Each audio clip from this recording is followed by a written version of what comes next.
Então, feliz sábado para todos, então. É uma alegria, é um prazer estar aqui com os irmãos, conhecer essa nova comunidade adventista, né? Sétimo dia, irmãos que, assim como eu, nós estamos juntos, procurando nos preparar para a volta de Cristo, né? Aguardando a bendita esperança da volta do nosso Senhor e Salvador Jesus Cristo, né? E todos nós, com certeza, adoramos o Senhor, né? Procuramos adorar o Senhor, né? Porque realmente Deus só vai levar para o céu aqueles que o adoram em espírito e em verdade, né? Obrigado, mas nem precisava porque eu não tomo água. Sim, mas obrigado. Obrigado pela água. E vamos falar então sobre esse tema tão importante, né? Que é reverência, adoração e santidade. O que precisamos aprender aqui antes de chegarmos ao céu? Porque se a gente não aprender aqui, né? Que é a reverência, que é a adoração verdadeira, com certeza não vamos chegar no céu, porque Deus não vai levar para o céu ninguém irreverente, né? Ninguém que não adora, né? Como foi falado aqui, uma adoração comum, né? Profana. Deus não as reconhece como adoração, né? A Ele, né? Portanto, Deus só levar para o céu só os seus adoradores, os verdadeiros adoradores, né? Aqueles que o adoram em espírito e em verdade, né? Você passa por aí ou tem um passador?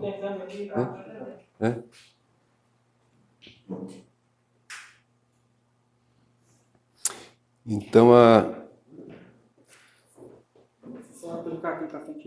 Tá bom, obrigado. Então, nós, como adventistas do sétimo dia, conhecemos muito bem essa Apocalipse 14, 7, né? Dá para até falar de cor. Essa passagem é muito conhecida, né? As três mensagens angélicas, faz parte das três mensagens angélicas, e a primeira mensagem angélica, o que diz? Vamos ler aí na Bíblia? Apocalipse, vamos abrir a Bíblia? Apocalipse 14, verso 7, né? É bem conhecida, mas vamos ler aqui, né? Para poder...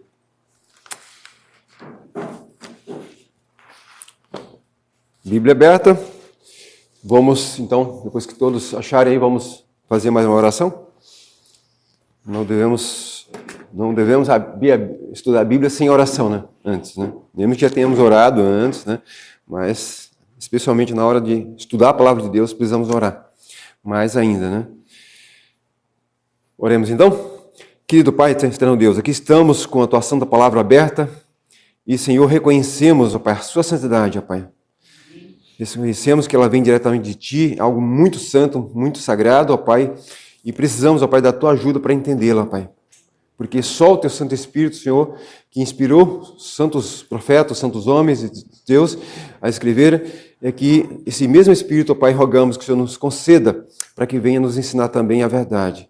Que Ele seja o nosso mestre, nosso professor, que é o Espírito da verdade, ó Pai. Portanto, nos guia, nos ensina, nos fortalece a fé, faz com que a verdade fique em nosso coração, entre em nosso coração, e fique no nosso coração e opere a transformação de que precisamos, a libertação de que precisamos, ó Pai. Por favor, que nosso Senhor Jesus Cristo esteja com todos nós, teus santos anjos também, e assim possamos ser guardados de toda e qualquer influência do mal. Em nome de Jesus, amém.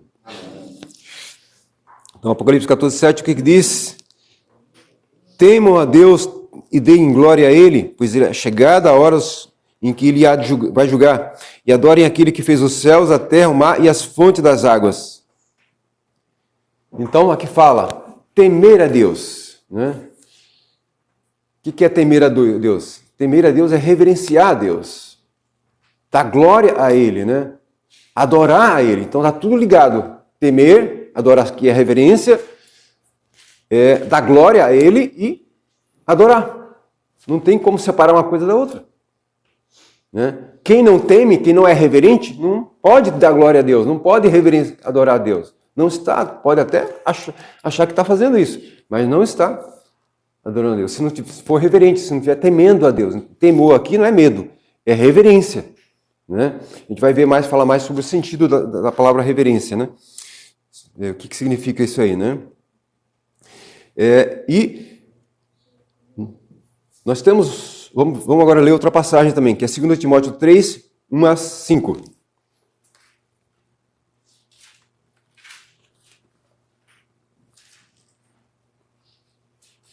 2 Timóteo 3, 1 a 5.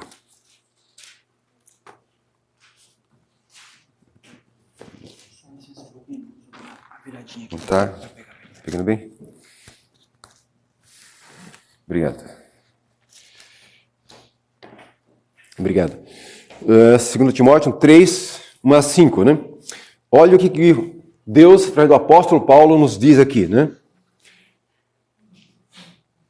Mas você precisa saber disto. Nos últimos dias sobrevirão tempos difíceis, pois os seres humanos serão egoístas, avarentos, orgulhosos, arrogantes, blasfemadores, desobedientes aos pais, ingratos, ímpios, sem afeição natural, implacáveis, caluniadores, sem domínio de si, cruéis, inimigos do bem, traidores, atrevidos, convencidos, mais amigos dos prazeres do que amigo de Deus, tendo aparência, olha o final, tendo aparência de piedade, religiosidade, mas negando o poder dela.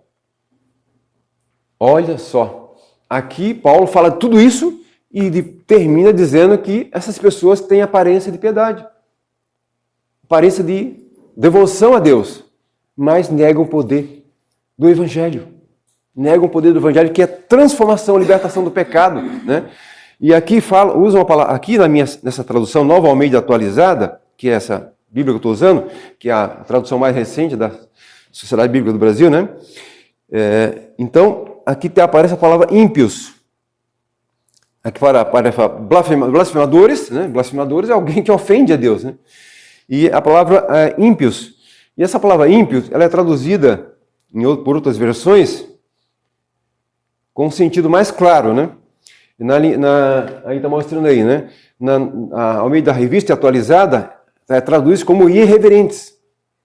E ao meio da revista corrigida e na nova versão transformadora aparece como profanas, pessoas profanas, né?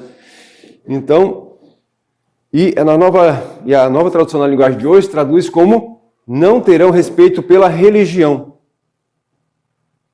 Tendo aparência de piedade, mas não ter respeito pela religião. Olha que contradição. E essa é a característica dos homens, dos seres humanos nos últimos dias. No geral. É claro que tem exceção, né? Porque Deus diz que vai ter adoradores até o fim, vai ter pessoas que vão estar adorando ele até o final, mas a maioria vai estar nessa situação. A maioria dos professos seguidores de Jesus, cristãos, professos cristãos, né? Essa é a situação, né? Aqui está falando de cristãos, né? Então, opa, foi demais, né? Agora, algumas questões aí, para a gente refletir, né? Qual a relação entre reverência e adoração? Podemos adorar verdadeiramente a Deus sendo irreverentes ou profanos? É impossível, né? Outra pergunta. É a igreja, o edifício onde nos reunimos, a casa de Deus? É ela um lugar santo ou não? Hoje devemos ter menos reverência pelo lugar onde adoramos a Deus do que os israelitas tinham no passado? Por quê?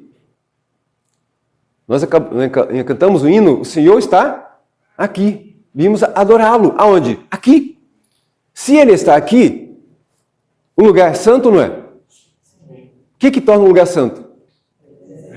A presença de Deus. Quando Jesus apareceu Deus, no caso Jesus na época, né? Jesus, que não era conhecido como Jesus, mas era Jeová. Ele apareceu ali no Monte Horebe, na sarça ardente, apareceu para Moisés. O que Deus disse para Moisés? Tira a sandália dos seus pés, porque esse lugar em que você está é terra santa. Por quê? Exatamente por causa da presença de Deus. Deus estava ali, então o lugar se tornou santo. Então o que torna o lugar santo é a presença de Deus, né? Não é a aparência do lugar, porque ali não tinha nenhuma construção, era terra. Não tinha nenhum edifício bonito, era terra só, que Deus tinha construído. Deus criou, com sua própria mão, o lugar ali, o Monte Horebe, aquela região ali, né? Estava ali no deserto, né? Deus criou. Então, o lugar santo, a presença de Jesus torna um lugar santo. É que faz a diferença, é Jesus. Agora, se a gente não reconhece a presença de Deus no lugar, de Jesus no lugar, então, aquele lugar é um lugar comum. Então, se eu sou irreverente na casa de Deus, é porque eu não reconheço a presença de Jesus aqui, né? De Deus. Jesus disse, onde estiver 2 ou 3 reunidos em meu nome, estarei no meio deles. Então, se nós cremos na palavra dele, nós vamos realmente crer que ele está conosco aqui, nos ouvindo. A gente não vê, mas ele está presente, né?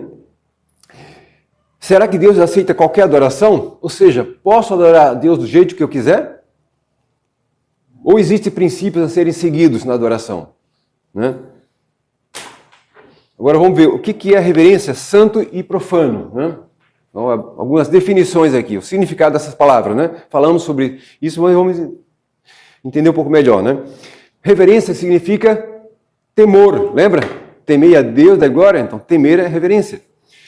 Honra, respeito, admiração. Então, se você não tem respeito, não tem admiração, você não tem reverência, né? Você não honra. Então, aí a pessoa irreverente é uma pessoa que desonra a Deus, né? Então, não tem como ir para o céu, Deus levar para o céu alguém que desonra ele, né? Então, santo significa sagrado, separado para o uso de Deus, incomum, puro, santo. Então, se um local é separado para o uso de Deus, então é santo. Eu não posso fazer daquele lugar o que eu quiser. É santo. Então, porque foi separado para Deus, aquele santo. Né? Então, santo significa incomum, é o contrário de profano, como foi falado, o irmão falou aqui, né? É o contrário. Incomum, puro, limpo. Olha só, puro, limpeza também. Pureza, limpeza está ligado com a santidade também. Né? Lembra que lá no arraial, Deus, o povo quando ia defecar, né? Fazer cocô, eles iam para um lugar lá, cavavam um buraco com a pá, levava a pá, cavava e enterrava. E Deus disse que tinha que fazer aquilo porque Deus era santo. E o povo também tem que ser santo. Então limpeza também é santidade, está ligado com a santidade também. Né? E olha só, o que significa profano? Profano significa comum. E, inclusive lá tem Atos aqui 10, 1 14 a 15, Malaquias também fala sobre isso. Profano é tudo, olha o dicionário, o que diz? Profano é tudo que transgride as leis sagradas, é o que se torna contrário ao respeito devido às coisas divinas. Gramaticalmente, profano é um adjetivo que qualifica o que é estranho à religião. Olha só, é estranho, não tem nada a ver com a religião. O que é algo profano? Não tem nada a ver com a religião. Então, a pessoa reconhece que está sendo profanando e reconhece que aquilo não tem a ver com a religião. Então é estranho. Profanar, então, é desprezar as coisas santas e divinas. Tornar o santo comum é tornar o comum como santo e misturar o santo e o profano. Foi o caso na Nabi Abivu que a gente vai ver. A gente vai examinar isso com mais detalhes. Olha só. Vamos ver agora 3 exemplos negativos de adoração e como Deus reagiu a eles. Primeiro exemplo aí está em Gênesis 4, 3 a 7. Gênesis 4, 3 a 7.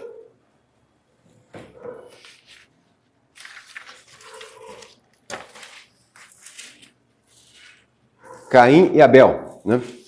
Isso foi em frente ao Éden, lá em frente ao Éden. Eles tinham sido expulsos do Éden, Adão e Eva tinham sido expulsos do Éden, eles estavam morando ali pertinho do Éden, mas eles adoravam a Deus na entrada do Éden ali, né? E ali era o lugar que eles adoravam a Deus, né? Então, o que diz aí? Gênesis 3, 4, 3 a 7, né? Aconteceu que, ao fim de certo tempo, Deus trouxe do fruto da terra uma oferta ao Senhor.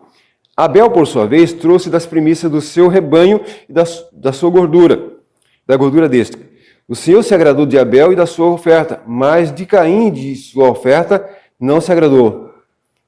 Caim ficou muito irritado e fechou a cara. Então o Senhor lhe disse: por que você ainda anda irritado? E por que essa cara fechada? Se fizer o que é certo, não é verdade que você será aceito? Mas se não fizer o que é certo, eis que o pecado está à porta, à sua espera. O desejo deste será contra você, mas é necessário que você o domine. Então, Deus aceitou a oferta de Abel, mas não aceitou a oferta de Caim. Por quê? Não foi o que ele tinha pedido, né? Exatamente. Então, não é porque Caim queria oferecer aquilo que ele queria para Deus que Deus tinha que aceitar. tinha que ser de acordo com o que Deus, a adoração tem que ser de acordo com o que Deus estabeleceu, com os princípios que Deus estabeleceu. E a oferta, para Deus, tem que ser uma oferta que expresse contrição, arrependimento, humilhação, humildade, reconhecer a nossa condição, a nossa necessidade de Deus, o arrependimento, o pecado. E Caim ofereceu um sacrifício o quê? Com sangue, gordura, sangue. E aí Deus aceitou, porque Deus tinha estabelecido assim, porque o sacrifício de um animal representa o sacrifício de Cristo, que viria um dia para morrer pela humanidade. Então, representava a fé no Salvador vindouro. Agora, Caim, não, ele ofereceu o sacrifício do jeito dele, ofereceu frutas, produtos da terra, não foi isso que Deus pediu, né? Então, portanto, Deus não aceitou a oferta de Caim, mas só de Abel. E Abel, olha só, como ele era um falso adorador, o que ele fez com o irmão dele? Matou. Ou seja, Caim não amava a Deus. Caim não amava o próximo. Portanto, quem não ama a Deus, acima de tudo, e ao próximo a si mesmo, ele não está guardando ali Deus. Ele não ama a Deus. Ele não é um fiel adorador. Ele pode até aparentar, mas não é. Pode estar numa igreja, mas não é. Por quê? A atitude dele mostrou que ele não tinha Deus no coração. Era só externo, só uma adoração exterior, só uma formalidade, né? E quantos hoje não estão fazendo hoje, infelizmente, né? Quantos estão, infelizmente, dizendo que estão adorando a Deus, mas na verdade a vida dele mostra que eles não, o relacionamento com Deus e com o seu próximo, mostra que não temem a Deus, né? Agora, outro exemplo. Nadab e Abiú. Aliás, pulei aí, né? Aí. Nadab e Abiú, ainda está aí, né? Bom, está lá em Levítico 10, 1 a 3 e 8 a 11. Vamos na Bíblia ver isso aqui, essas passagens, né? Vamos ver o que aconteceu aqui, né? Levítico 10, 1 a 3, depois 8 a 11. Nadab e Abiú, filhos de Arão, tomaram cada um seu incensário, puseram fogo dentro deles e sobre o fogo colocaram incenso e trouxeram fogo estranho diante da face do Senhor e algo que ele não lhes havia ordenado. Então, Deus não ordenou aquilo, ele fez algo por conta própria, né? Na adoração a Deus. Então saiu fogo de diante do Senhor e os consumiu e morreram diante do Senhor. Olha só, morreu no santuário, diante do Senhor. E Moisés disse a Arão: isso é o que o Senhor disse, mostrarei a minha santidade naqueles que se aproximam de mim e serei glorificado diante de todo o povo. Então, nossa conduta tem que revelar a santidade de quem? Quem é que nos santifica? Deus. Se eu não estou me santificando, é sinal de que Deus não está em mim. Porque eu tenho que revelar a santidade de Deus. Como diz aqui, Deus disse através de Moisés para eles, né? Ali, mostrarei a minha santidade naqueles que se aproximam de mim. Então, aquele que se aproxima de Deus tem que ser santo. Tem que deixar Deus santificar, porque quem santifica é Deus. Se eu não deixo Deus me santificar, então como é que eu vou revelar a santidade, né? Isso foi a questão, né? Então, porém, Arão se calou, né? Olha só, então verso 8 agora, 8 a 11.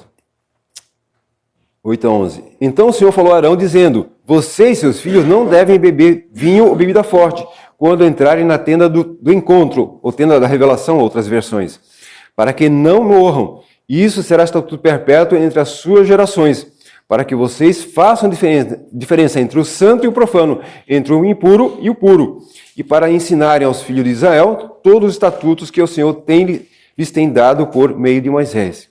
Então, os dois, Nadab e Abiú, eram sacerdotes, filhos de Arão. Arão era o sumo sacerdote. Podemos dizer assim, Arão era o presidente da associação, né? E Arão e Nadab e Abiú eram os pastores. Como se fosse uma associação, se tivesse só dois, um presidente e dois pastores só. Estava começando ali. Eles eram dois pastores. Estavam ligados diretamente com o presidente, que era o sumo sacerdote, que era Arão. Então eles eram os pastores. Na época eles correspondiam aos pastores. Só que eles o quê? Profanaram o santuário, né? Profanaram o santuário de Deus ali, né? Então, olha a responsabilidade do sacerdote, né? Do pastor, né? Do ancião. Hoje o ancião também, ancião e pastor estão juntos, né? O ancião ele é um co-pastor, né? Também. Então tem que fazer a diferença entre o santo e o profano. E o que levou eles a cometer isso aí, diz aqui, eles bebiam vinho. Então a intemperança entorpece a nossa mente e não deixa a gente discernir as coisas sagradas, as verdades de Deus. Não permite que a gente entenda as verdades, como a gente deveria, né? E aí a gente começa a fazer coisas achando que está tudo certo, né? Achando que está tudo normal, mas não é, né? Então, ofereceram fogo estranho, então, né? Morreram no santuário, né? Agora, o caso de Uzá. Outro exemplo, né? Está lá em 2 Samuel 6, 5 a 7.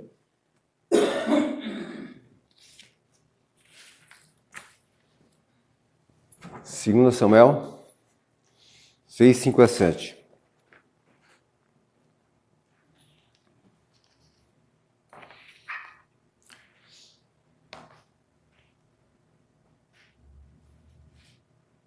Davi e toda a casa de Israel se alegravam diante do Senhor, com todo tipo de instrumentos de madeira de faia, com harpas, liras, tamborins, pandeiros e símbolos.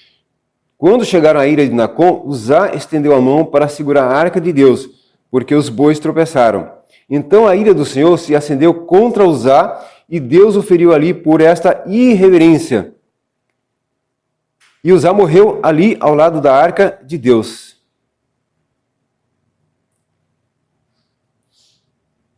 Olha só aí. Deus matou alguém por irreverência, porque aquela pessoa foi irreverente. E qual foi a irreverência de Uzá?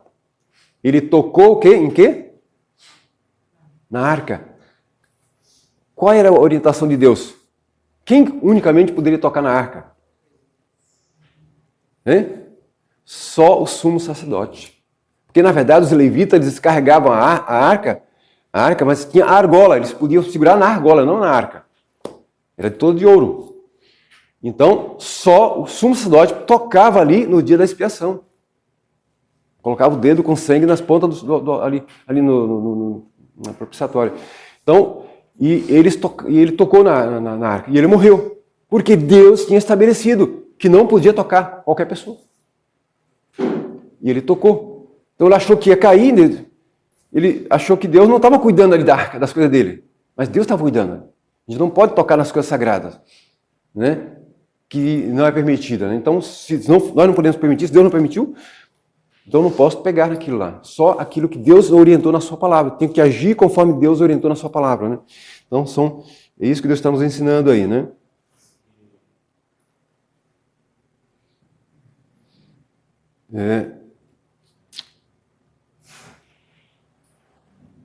Deus o feriu ali por... Então, quer dizer, tipo assim, a arca ela não ia cair, os bois tropeçaram, mas a arca não ia cair. Uzá se precipitou e colocou a mão na arca. Foi por isso? Ele achou que ia cair, né? Ele achou que ia cair, e aí foi segurar, né? Mas na verdade... nem no carro de boi não era para pôr a arca. Nem era para pôr ali, sempre só era carregado. Então ali já está tudo errado, não só porque ele botou a mão. O lugar dele também não era lá na frente, era lá atrás. Porque tinha que ser carregado com a argola pelos levitas, né? Não era qualquer... Né? Então, mas aconteceu isso aí, né? Então Uzá tratou o santo como profano ou comum. Aqui a arca era santa. Então, e ele pegou como se fosse qualquer coisa, né? Não pode ser, né? Não pode ser assim, né? Isso aí. O que é isso?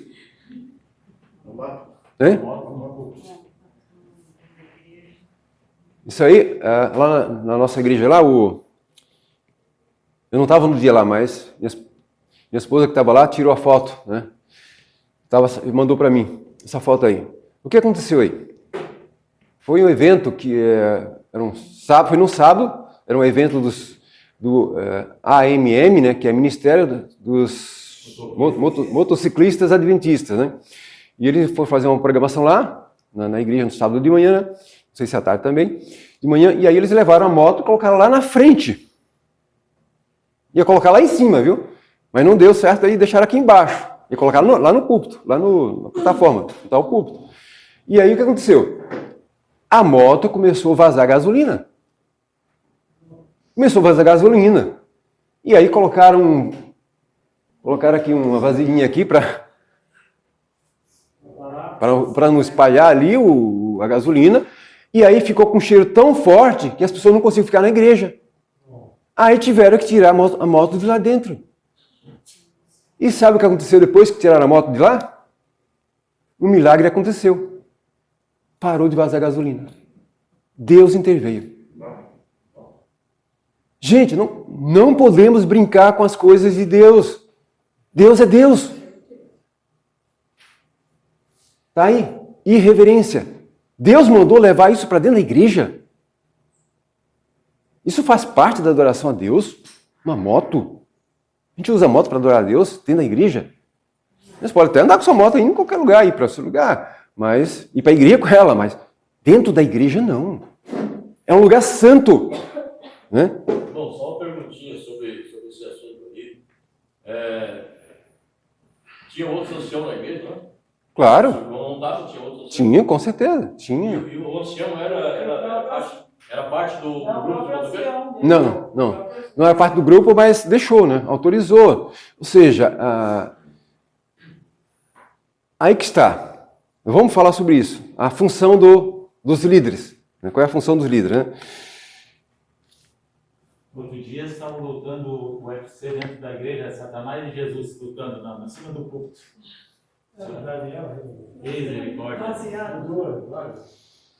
Olha só, qual a função dos líderes espirituais? Quem são os líderes espirituais? Pastores, anciãos. Em casa são quem? Os pais. Né? Qual é a função então dos líderes espirituais? Na igreja ou em casa? Está lá, vamos ler Ezequiel 22, 26. Ezequiel 22, 26.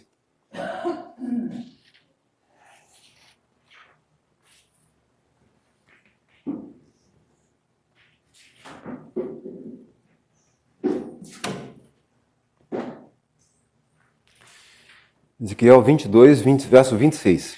Qual é a função do líder?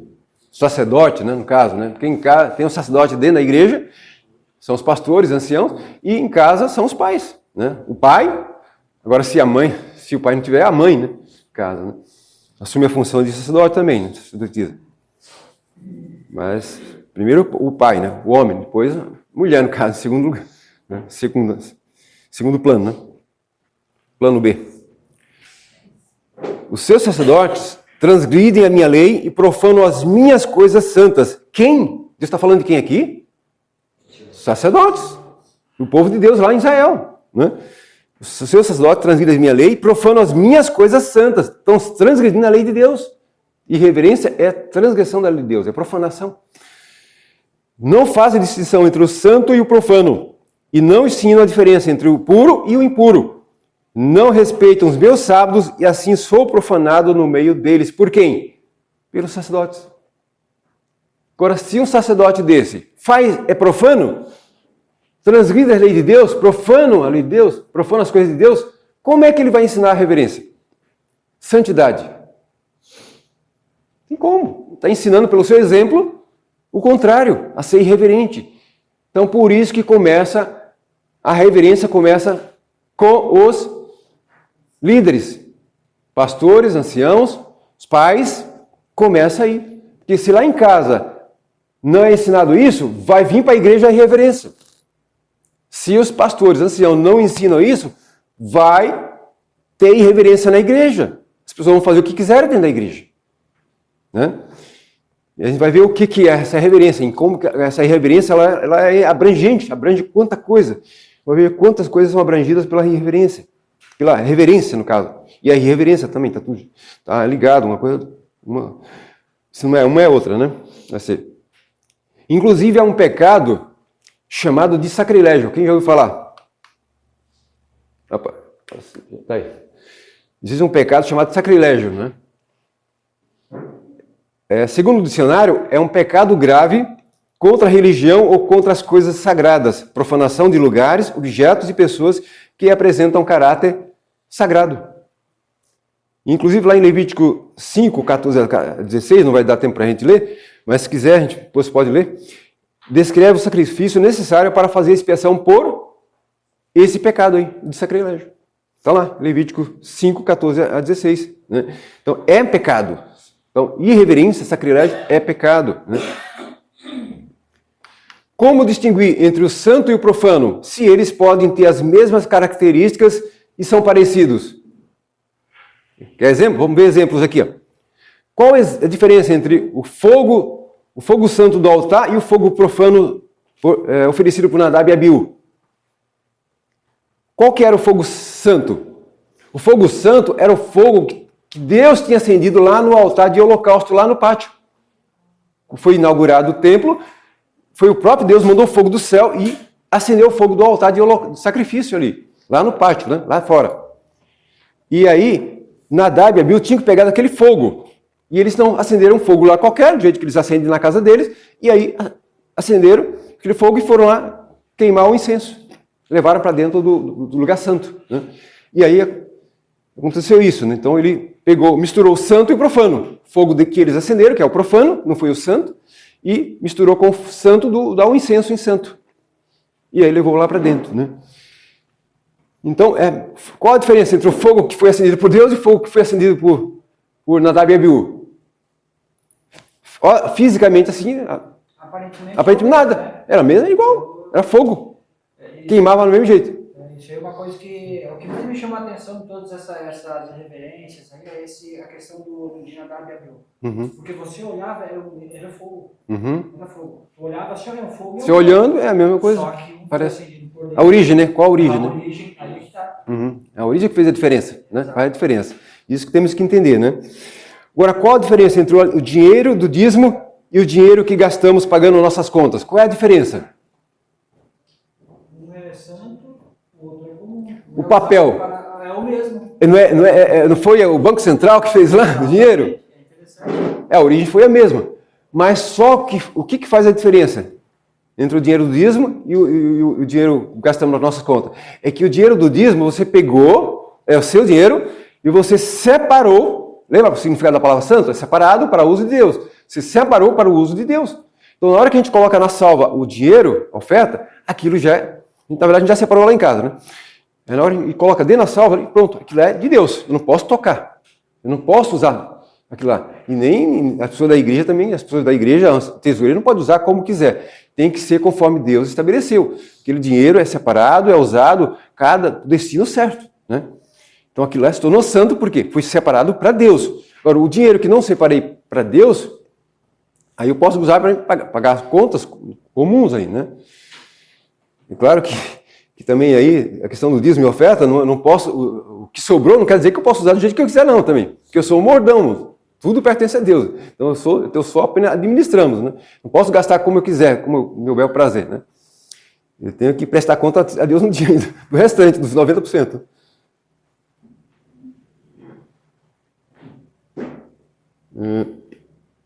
Agora, qual a diferença entre o sábado e outro dia? Todos têm 24 horas, começam e terminam no pôr do sol também, né? Qual a diferença do sábado para o outro dia? É que o sábado foi separado quando? Por quem? Por Deus na criação do mundo. Então ele santificou o sábado lá quando criou. O primeiro sábado. Ele já separou. Não, isso aqui é meu dia, é meu, é santo. Eu estou presente. Agora, se nós não reconhecermos isso, não cremos na palavra de Deus, aí a gente vai se tornar fazer o sábado um dia comum. Né? Fazer coisas que a gente não faz em outros dias normal, né? Sem fazer a diferença entre os dias santo, que é o sábado, e os outros dias. Né? Que são comuns, dias comuns. Então, santo comum. Diferença. Comuns, 6 dias são comuns, sábado é santo. Né?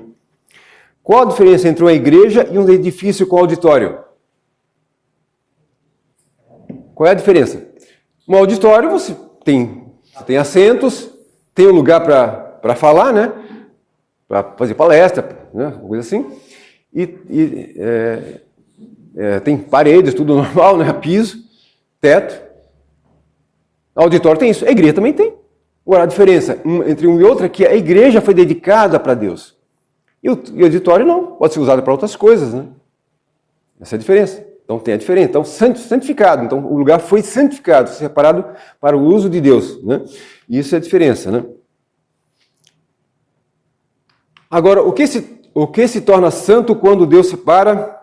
O que se torna santo quando Deus separa para Ele? Ou quando nós nos separamos, mas segundo as instruções divinas da sua palavra. Então, dízimos e ofertas, dinheiro de origem ilícita, não pode ser aceito por Deus. Por exemplo, Malaquias, por exemplo, Malaquias diz o seguinte, Malaquias 1, verso, eu vou ler aqui para ganhar tempo, depois vocês podem, vou deixar disponibilizar esse PowerPoint para vocês podem depois ler em casa, tá? Mais tempo. O filho honra o pai e o servo respeita o seu senhor. Se eu sou pai, onde está a minha honra? E se eu sou senhor, onde está o respeito para comigo? Eu, Senhor dos Exércitos, pergunto isso a vocês, sacerdotes, que desprezam o meu nome. Vocês me perguntam, como desprezamos o teu nome? Vocês oferecem pão impuro sobre o meu altar e ainda perguntam, em que te havemos profanado? Nisso de pensarem que a mesa do Senhor pode ser desprezada. Quando vocês oferecem em sacrifício um animal cego, será que isso não está errado? E quando trazem um animal coxo ou doente, será que isso não está errado? Ora, experimentem oferecer um animal desses ao seu governador. Será que ele se agradará de vocês? Ou será favorável a vocês? Um governador? Então para. Vocês fariam isso para um governador? Agora vocês fazem para Deus isso? Oferecem para Deus? Agora o verso 12.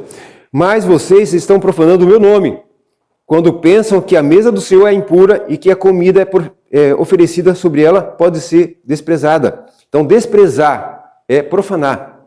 Desprezar as coisas de Deus é profanar, né?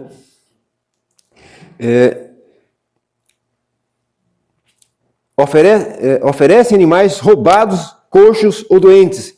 Vocês que tendo um animal, vocês acham que eu vou aceitar isso? Diz o Senhor. Maldito seja o enganador, que tendo um animal sadio no seu rebanho, promete e oferece ao Senhor um animal defeituoso. Deus não aceita qualquer coisa, né? Deus só aceita o melhor, aquilo que a gente tem de melhor, né? E de acordo com o que ele estabeleceu. Então, se o animal é roubado, Deus não vai aceitar. Se a pessoa ganha... Quando eu morei em São Paulo, lá, ainda estava novo na igreja, em 83, por aí, mais ou menos, 84. E aí teve um rapaz que ele tinha se convertido, tinha se tornado adventista, um jovem, um rapaz. E aí ele aconteceu. E depois ele saiu da igreja, né? E aí se tornou homossexual. E aí foi se prostituir e ganhar dinheiro com isso. E aí ele perguntou para mim se podia dar o dízimo daquele dinheiro que ele ganhou como homossexual, na prostituição como homossexual. E aí eu fui estudar na época, não entendia, não conhecia muito, fui estudar, e aí eu descobri o seguinte, que Deus não aceita. A Bíblia é clara, Deus não aceita. Dinheiro de origem ilícita. Deus não aceita. Ele não aceita também nenhuma oferta, se eu estou de mal com o irmão, ele não aceita nenhuma oferta. Pois é. E tudo mais uma coisa profana, assim, lista, como você falou, né? Uhum. Então você falou uma coisa bem interessante ali com relação a quem não ama Deus não vai amar o Deus.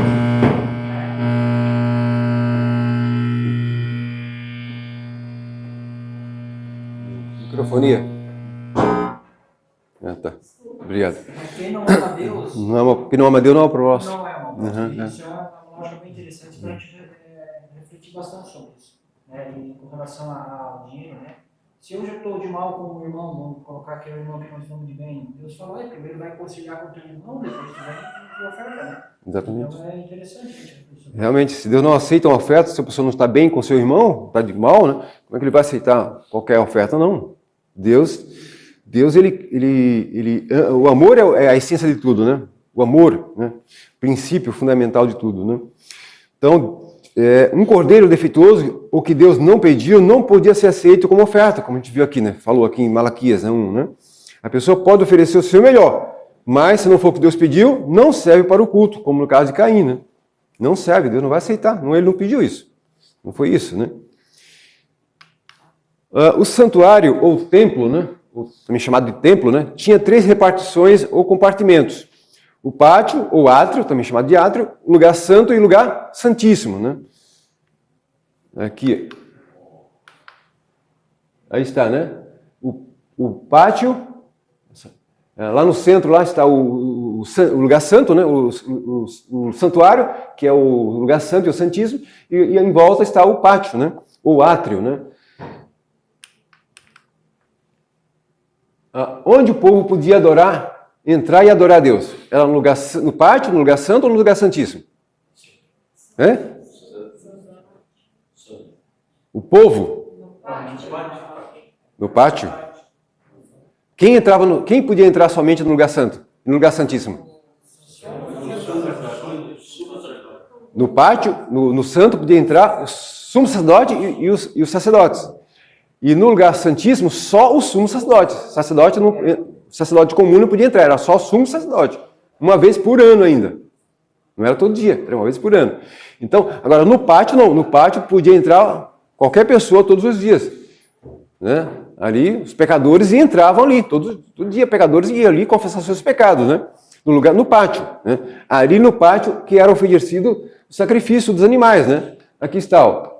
Ali, o altar de holocausto, esse aqui, né? Esse altar de holocausto era daqui, na época não tinha um templo como esse, no templo de Nadab e Abiú, né? Era só a tenda móvel, né? Uma barraca, né, que eles faziam, né? Não era assim, bonito como assim, era mais simples, né? Mas era aqui o altar de holocausto, o altar de sacrifício, onde eram queimados os sacrifícios, né? Aqui. Então, aqui era daqui que deveria sair o fogo santo, estava aqui. Tinha que pegar o fogo daqui para ir levar lá para dentro, né? E aqui está então os adoradores. Estão aqui os levitas, os sacerdotes, né? Não dá para ver direito aqui. Então os sacerdotes eles estão com as trombetas e os levitas estão com outros instrumentos musicais, louvando a Deus, né? E aqui os adoradores comuns, né? Os adoradores estão aqui, em volta, né? Aqui era o pátio ou átrio, né? Chamado de átrio ou pátrio. Então, lá em Salmo 84:1, o que fala lá? Salmo 84:1. 1-4. Olha o que Davi diz lá. Falando sobre o santuário aí.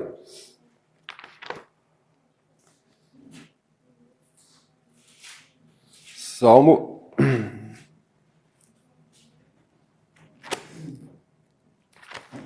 Provérbios.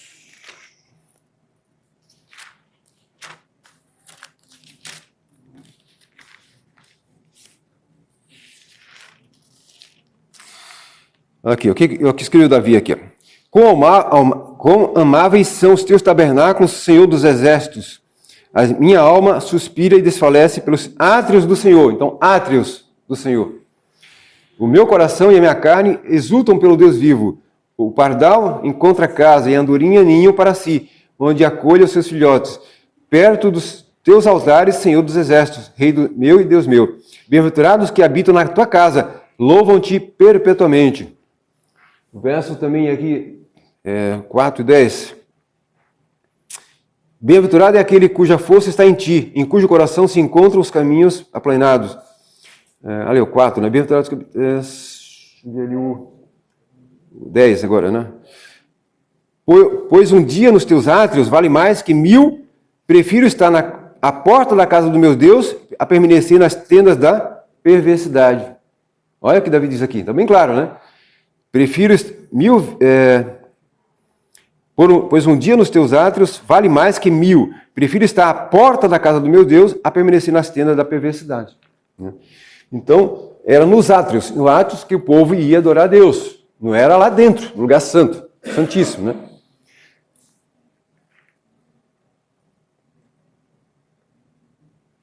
Agora, que lugar Jesus purificou?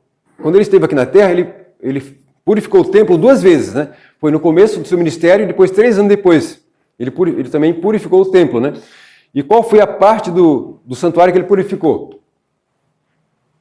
Que lugar é esse aí? É o pátio. Esse é o pátio, né? Isso. Aí as pessoas estavam fazendo comércio aí. Parecia uma feira, onde as pessoas gritavam, vendiam, ofereciam seus produtos, né? Gritando. Num lugar para adorar a Deus, está nessa situação aí. Jesus, quando viu aquilo, ficou indignado, né? E ele se irou, teve uma ira santa, né? E aí foi combater o pecado. Ele se irou contra o pecado. Isso aí, isso é pecado, irreverência. Né? E ele diz que a minha casa será chamada de casa de oração para todos os povos. Você está fazendo uma casa de um convívio de ladrões, salteadores. Né? Foi isso, e ele expulsou as pessoas daí. Né? Ele usou a sua autoridade divina aí. Ele diz que ele usou a autoridade divina aí para fazer isso. As pessoas sentiram a presença de Deus ali. Né? Então aí está, né? o santuário. Né? Olha aí. O povo adorando a Deus ali, lá de fora. Está ali os cantores, os levitas, sacerdotes. Né? Aqui, ó. Aqui os sacerdotes, os levitas, né? Louvando a Deus aí. Né? Então, o que Deus nos diz através do Espírito de Profecia, então?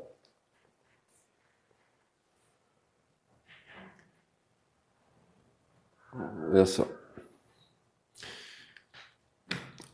A casa é o santuário da família e o aposento particular, o bosque o lugar mais recôndito para o culto individual. Mas a igreja é o santuário da congregação. Aqui nós vemos as 3 colunas da vida espiritual, né? Tem o culto pessoal, a devoção pessoal. A gente tem que ter um lugar para a devoção pessoal. Um lugar que você escolher, aquilo é o seu santuário. E tem o culto familiar. A casa é o santuário da família. Como diz aqui Ellen White, né? O santuário é a casa da família. E o aposento, o particular, o aposento, o quarto, o lugar que você escolheu, é o mais recôndito, o culto individual. Mas a igreja é o santuário da congregação. Então tem os 3 cultos, né? O culto pessoal, a devoção pessoal, o culto familiar e o culto congregacional, que é esse que a gente está fazendo aqui. Isso aqui é o culto congregacional que a gente está realizando agora, né? Devem existir aí regulamentos quanto ao tempo, lugar e maneira de adorar. Tem que ter existir regulamentos, regras, princípios. Não pode ser de qualquer jeito. Né? Tanto em casa também tem que ter regras, como em casa, como no culto pessoal. Né? Nada do que é sagrado, nada do que está ligado à adoração a Deus deve ser tratado com negligência ou indiferença. Continua ela dizendo: felizes os que possuem um santuário, seja ele luxuoso ou modesto, no meio da cidade ou entre as cavernas das montanhas, como os valdenses lá na Itália, né? Quando eram perseguidos. Ou em algum deserto, no caso de Moisés lá no deserto. Se esse for o melhor lugar que lhes é dado arranjar para este fim, Deus os santificará pela sua presença e será santo ao Senhor dos Exércitos. Está em Testemunho para a Igreja, volume 5, página 491, parágrafo 3 ali, 2 e 3. Então, olha o que Deus disse então para Moisés. Deus continuou: não se aproxime, tire a sandália dos pés, porque o lugar em que você está é terra santa. Êxodo 3, 5. Está lá, né? Está aqui os textos aqui. Não, esqueci de colocar, né? Está aí?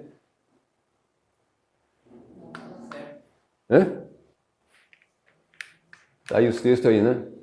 Então, da santidade atribuída ao santuário terrestre, os cristãos devem aprender como considerar o lugar onde o Senhor se propõe encontrar-se com o seu povo, né? Espera aí.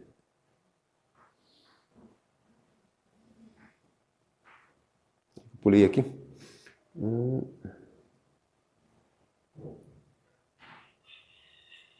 É isso aí mesmo, tá certo. Então, da santidade atribuída ao seu santuário terrestre, então a santidade, então o nosso modelo não é a sinagoga, como alguns pensam hoje, né? A nova teologia fala sobre a sinagoga, né? Não é. Ellen White diz que a nossa referência para como adorar a Deus, reverência, é o santuário terrestre, o santuário lá em Jerusalém. O santuário que Deus mandou construir, né? Não é uma sinagoga. A sinagoga foi construída depois de Babilônia, né? Foi desconstruído. Depois que o templo foi destruído e tal, eles criaram a sinagoga, né? Então, os cristãos devem aprender como considerar o lugar onde o Senhor se propõe encontrar-se com seu povo. Houve uma grande mudança, não para melhor, mas para pior, nos hábitos e costumes do povo em relação ao culto religioso. As coisas sagradas e preciosas destinadas a aprender-nos a Deus estão quase perdendo a sua influência sobre nosso espírito e coração, sendo rebaixadas ao nível das coisas comuns.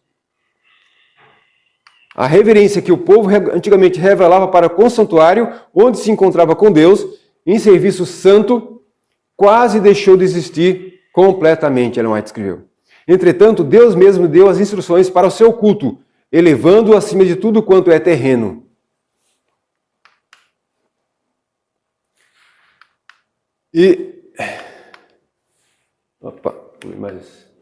Então, a reverência para com a casa de Deus, né? Vejamos alguns princípios, algumas instruções ou princípios de como se comportar na casa de Deus, na sua presença, antes do culto, como deve ser.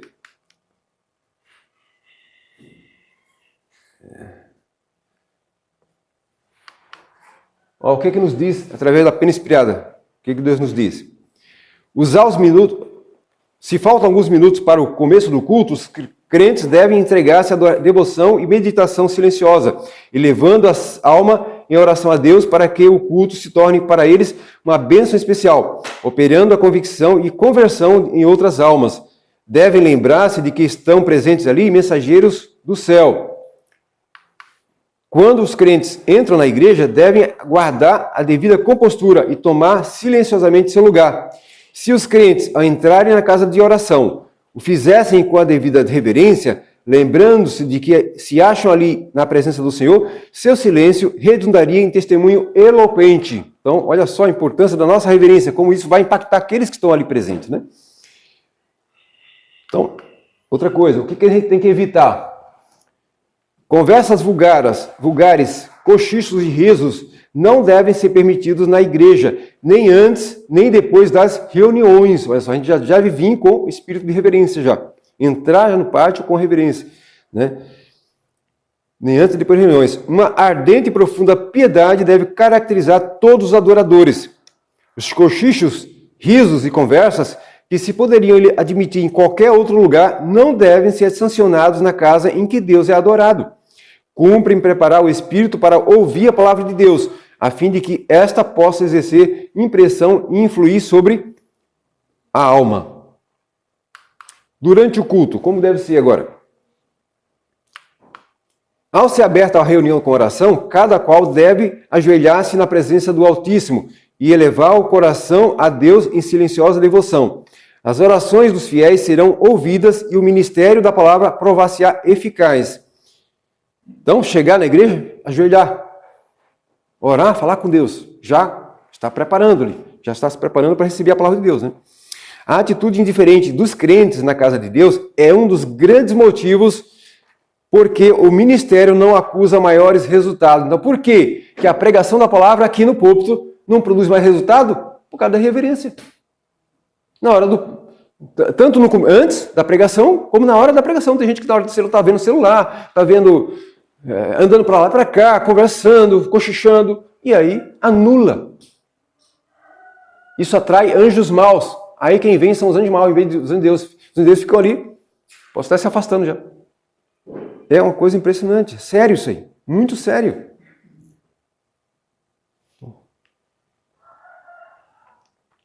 Agora, como andar, falar e ouvir na casa de Deus? Eclesiastes 5, 1 a 2 diz o seguinte, ó, guarda o teu pé quando entrar na casa de Deus. Chegar-se para ouvir é melhor do que oferecer sacrifício de tolos, que fazem mal e sem se dar conta.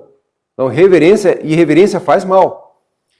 Que a sua boca não se precipite, nem se apresse o seu coração em pronunciar uma palavra diante de Deus. Então, cuidado com o que fala na igreja, como fala.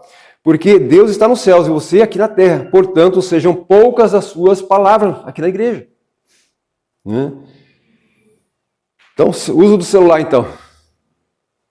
Uso o celular só estritamente necessário. Nunca deixar o celular no vibratório, normal, né? Tem que ser no silencioso, no mudo, né? O avião, modo avião, né? Usar o celular só para coisas essenciais mesmo, para ver alguma coisa que tem a ver com o culto, né? Com a escola sabatina, né? No caso, principalmente os líderes, né? Precisa, muitas vezes está vendo alguma coisa ali, né? Aí vai orientando, né? E assim por diante, mas só para isso, né? Não para ficar vendo rede social, ligações, conversando com pessoas lá fora, não. Isso não é para isso, né? E Abacuque 2,20, né? O Senhor, porém, está no seu santo templo, cale-se diante dele toda a terra. Está lá em Abacuque, né? Vocês conhecem a passagem? Frequentemente, é o que Ellen White escreveu no Review and the Herald. frequentemente a casa de Deus desonrada e o sábado violado. Por quem? Pelos filhos dos observadores do sábado. Em alguns casos, é-lhes permitido correr de uma parte para outra na casa, brincar, conversar e manifestar seu mau gênio, mesmo nas reuniões em que os anjos devem adorar a Deus na beleza da santidade. E o lugar que deve ser santo, e onde deve reinar santa calma, e onde deve haver perfeita ordem, limpeza e humildade, é transformado numa perfeita Babilônia, numa confusão. E isto é suficiente para o desagrado de Deus e para desviar sua presença das assembleias, das nossas assembleias ou reuniões, né? Os arredores imediatos da igreja devem caracterizar-se por uma sagrada reverência, evitando os crentes fazer deles lugar de encontro com os amigos, a fim de trocarem frases banais ou tratarem de negócios. Então, o lugar da igreja não é lugar para isso. Tais coisas não convêm na igreja. Deus e os anjos têm sido desonrados em algumas igrejas pelas risadas barulhentas e irreverentes e o ruído dos pés. É o que Deus revelou. Foi apenas inspirado. Deus mandou Ellen White escrever isso aqui. Irmão, posso fazer uma pergunta? Questão do celular ainda. O uso dele é feito efetivamente para filmar uma parte da pregação. Eu não acho que não tem problema nenhum nessa questão. Não, se você está usado para gravar, não tem problema. Não, se anotar uma coisa ali, anotar até alguém está pregando, anotando, não tem problema, porque se tiver um papel anotar, pode se usar o celular também, para anotar ou para gravar, para filmar, né? Tirar uma foto. Então, se é para o culto, está ligado com o culto, pode usar, entendeu? Sim. Agora, como deve ser nossa postura física na igreja? De joelhos, de pé, com os pés nos bancos, como é que deve ser? Qual é a atitude indicativa de reverência na adoração, né? Vamos ver. Salmo 95, verso 6 diz, venham, adoremos e prostemos, ajoelhamos diante do Senhor que nos criou, nosso Criador. Então temos que nos ajoelhar, prostrar diante do Criador. Só Ele é digno de adoração, né? E Apocalipse 4, 9 a 11, eu não vou ler aqui, né? Mas também lá fala sobre isso, né? Os anjos adorando a Deus, as criaturas adorando o Criador. E Salmo 5 a 7 diz, eu, porém, pela riqueza da tua misericórdia, entrarei na tua casa, né? E me prostrarei diante do teu santo templo, no teu temor, reverência, né? O que Deus diz através da pena inspirada, Ellen White, né? Tanto no culto público como no particular, é nosso privilégio dobrar o quê? Os joelhos perante o Senhor quando fazemos nossos pedidos a Ele. Jesus, nosso exemplo, ajoelhou-se e começou a orar. Jesus fazia isso. O próprio Filho Deus em forma humana que fazia isso. Nos deu exemplo. Agora, na igreja, é o lugar mais indicado para a gente orar de joelho. É a igreja.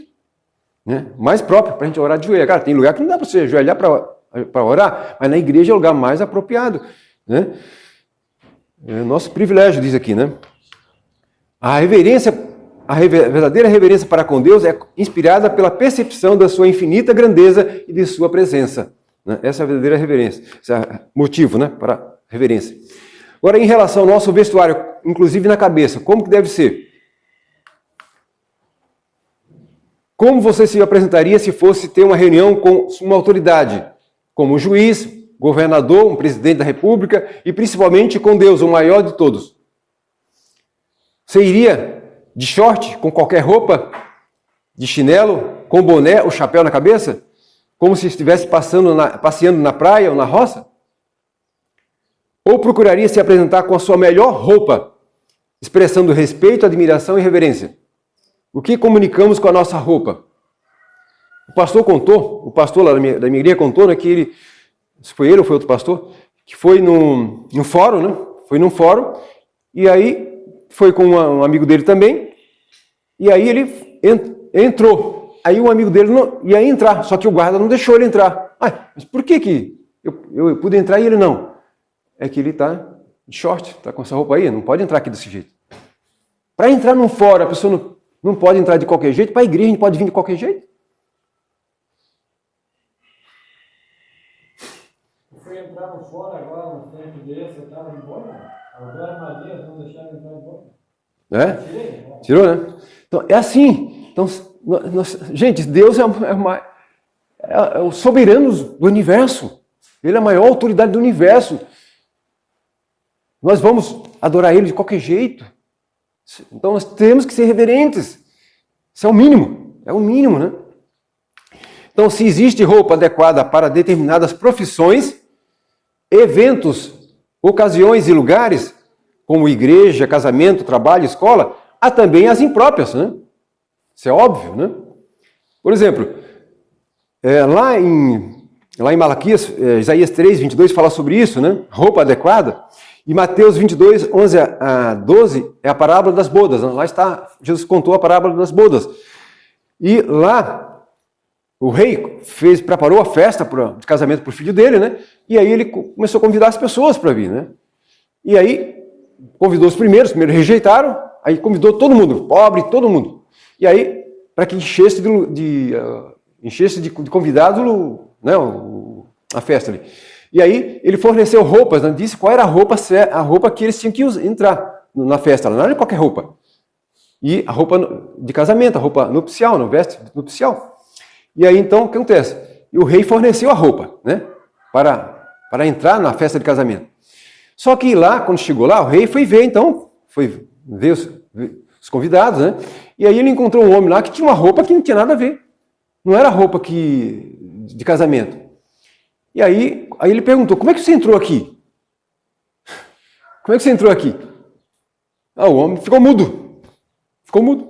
E aí o que aconteceu? O rei mandou ele tirar, mandou os seus guardas tirar aquele convidado de lá e punir ele. Choro, vai ter choro e ranger de dentes por causa disso. Foi o que aconteceu com ele. Então se nós para adorar a Deus, nós viemos de qualquer jeito, lá no céu não vai entrar. Como Jesus contou na parábola, lá no céu não vai entrar. No juízo não vai passar, vai ficar mudo. E não vai entrar no céu.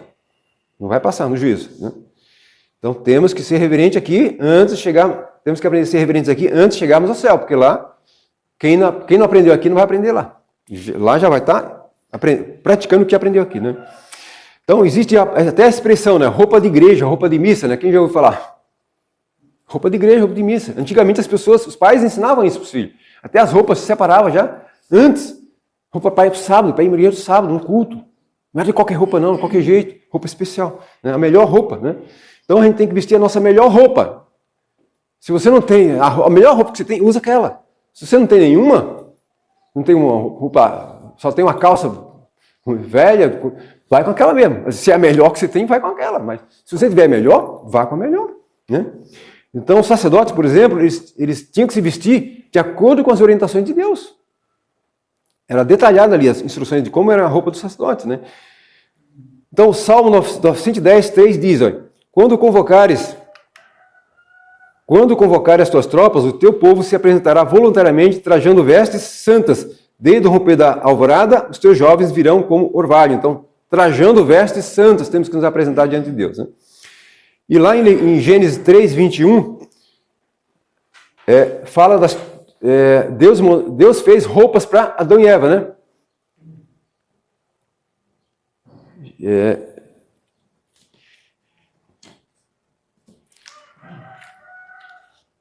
Deus mandou construir roupa. E como que é chamada aquela roupa que Deus fez para Adão e Eva? Túnicas. O que é uma túnica? O que é uma túnica? É uma veste comprida, né? Uma roupa está lá em Apocalipse 1, 3, é descrito com a roupa está lá, uma veste está lá. Aquilo é uma túnica que cobre, vem até aqui, manga aqui, vai até aqui. Isso é uma túnica. Então, a primeira roupa que Deus fez para o homem foi uma túnica. Olha só aí.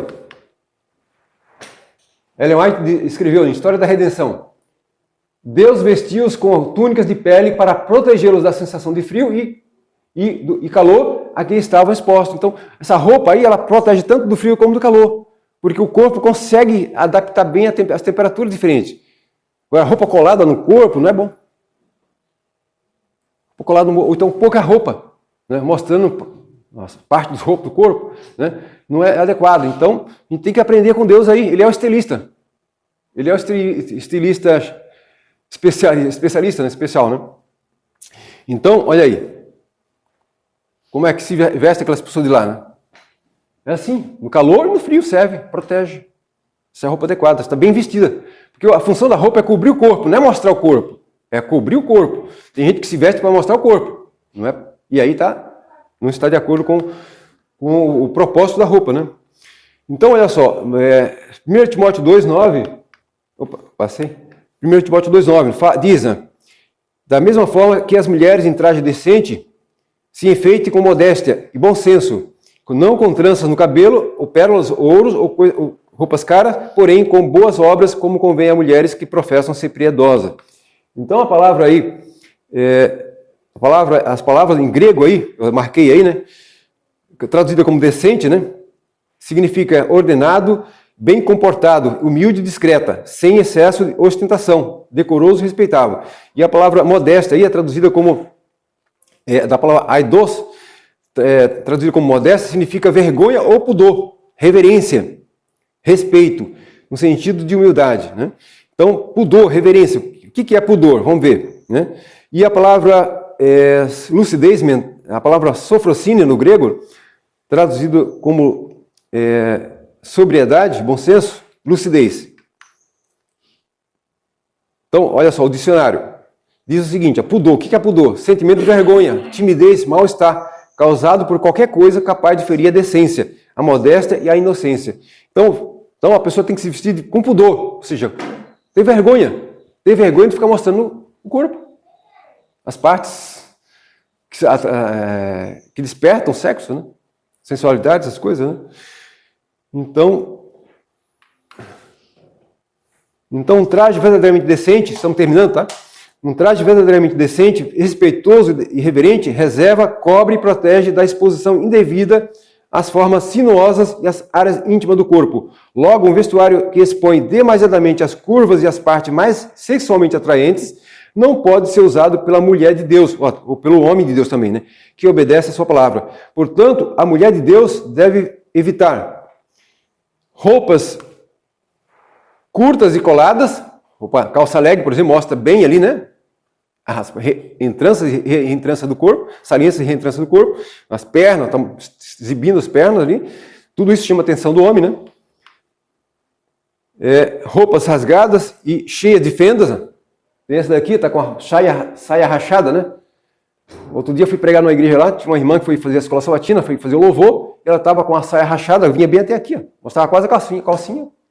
Roupa comprida, mas mostrando a parte de dentro. Não adiantou nada, né? Então isso aí é um engano, né? Tá mal, achando que está vestida, mas não está. Está mal vestida, né? Então mostrando aí, ó, decote, essas coisas, tudo mostrando as partes que chamam a atenção do homem, né? Aqui, ó, roupas muito decotadas aqui, mais aqui. Roupas transparentes também. Tudo sensuais, roupas são sensuais, tudo sensuais, né? E roupas também, ó, a mulher tem que evitar, então, roupas masculinas e, no caso dos homens, evitar roupas femininas, né? Nós temos que fazer a diferença entre o homem e a mulher, não dá confusão, né? Então, homem tem que vestir roupa de homem, mulher de roupa de mulher, né? Não dá confusão. E os homens, podem se vestir de qualquer jeito? Hoje é comum os homens usar roupa colada no corpo, aqui em cima, as camisas, as calças, tudo colada. Isso é moda. A moda não é de Deus. A moda é um ídolo, Ellen White diz. Nós podemos seguir a moda, não. Nós temos que seguir a palavra de Deus, não a moda. Né? E, então, o que mais Deus nos diz através da pena inspirada? Todos devem ser ensinados a trajar-se com asseio e decência, sem, porém, se esmerarem no adorno exterior que é impróprio para o santuário. Não deve haver ostentação no santuário, pois isso provoca irreverência.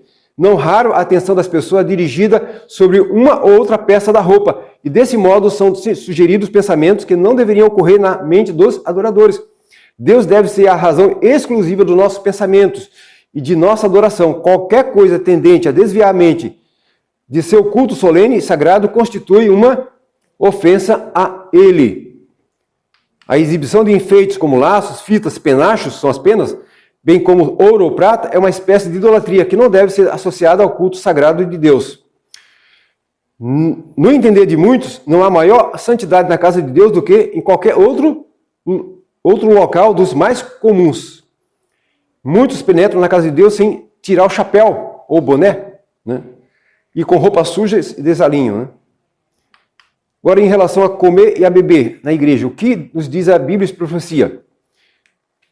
Diz a Bíblia aqui em Atos 2 que diariamente perseveravam unânimes no templo, partiam pão de casa em casa e tomavam suas refeições com alegria e singeleza de coração, né? E lá em Coríntios 11, 1 Coríntios 11, 22 e 34, né? Deixa eu ver aqui. A gente ia ler, mas o tempo não dá mais para a gente... Deixa eu ler aqui o que tá, anotei.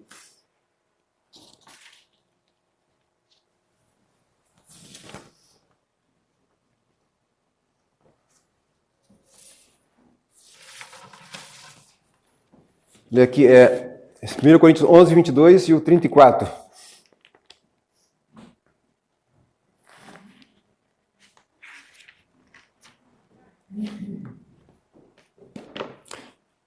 É, 1 Coríntios 11, 22 e 22.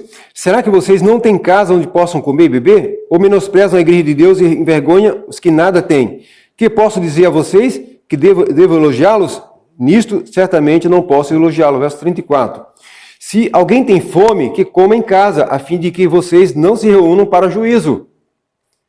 Quanto às demais coisas, eu ordenarei quando for aí. Então, o lugar, a igreja não é um lugar de se comer. Aqui, pelo menos, no caso, é claro, na igreja tem lugar que tem refeitório, tem igreja que tem refeitório, lugar próprio para comer. Aí na nave, não pode. Eu vejo na minha igreja, já vi pessoas comendo, lanchando dentro da igreja, comendo bolachinha, assim por diante, né? Masticando chiclete também, que é outra coisa que não tem nem cabimento, né? Dentro da igreja, né? Não se deve fazer isso aí, né? Então, deve haver um lugar sagrado, como o antigo santuário em que Deus se encontra com o seu povo. Este lugar não deve ser usado para lanches ou de negócios, mas simplesmente para o culto de Deus, né? Então, há necessidade de se comer toda hora? Qual o intervalo entre uma refeição e outra? O que diz o Espírito de Profecia e a ciência? O que diz a ciência? Vamos ver primeiramente. Ó. O que diz a ciência? Estou terminando, mais um minutinho. Olha só, esse livro aqui é o Saúde com Sabor, Receita para uma Vida Saudável, é da Casa Publicadora Brasileira, da nossa editora. Tá? Eu, como sou comportor, já vendi bastante esse livro aqui. Né? Tá lá nesse livro. Né? Muitos irmãos devem ter em casa esse livro aí. Né? Tá lá. Olha o que diz. Lá tem um estudo, Efeitos da Merenda sobre a Digestão. Tá? Tem esse estudo lá nesse livro. Foi feito esse estudo com quatro enfermeiras do Hospital Adventista em Washington, lá nos Estados Unidos. Tá? Então aqui está mostrando, deixa eu ficar desse lado aqui para explicar, né? Aqui tá aqui, ó, 4 enfermeiras. Aqui tem, ó, aqui está mostrando o de jejum que elas comeram. O de jejum é composto de creme de leite, pão com manteiga, frutas em conserva, um ovo e um copo de leite com bário. O bário é uma substância para dar um contraste, quando fosse fazer o raio-x, mostrar, né? Se tinha comida ali ou não, né? E aí, então, tem aqui então, os lanches, né? As merendas, né? Então, elas comeram esse de jejum, e aí, 2 horas depois, eles comeram alguma coisa. E aí eles foram analisar, ver o que tinha, como é que foi alterado, né? Então aqui está mostrando o tempo, o número de horas após o de jejum, aqui, está mostrando, aqui. Uma refeição normal, uma refeição dessa normal, ela fica 4 horas no estômago, tá vendo aqui? 4 horas. Uma refeição normal fica 4 horas no estômago. Aí é digerida e vai para o intestino, né? Continua a digestão no intestino, né? E aqui está mostrando então que após 2 horas, aqui está mostrando que após 2 horas foram dados esses lanches aqui.